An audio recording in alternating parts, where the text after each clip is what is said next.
seems like it goes away. I'm not sure though, because we also slowed down a lot. So it turns out maybe that way I can take a quicker turn.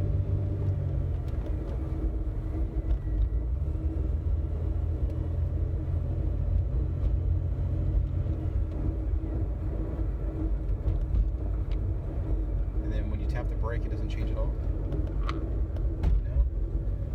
No real change. It just goes away when you go slow enough. Yeah.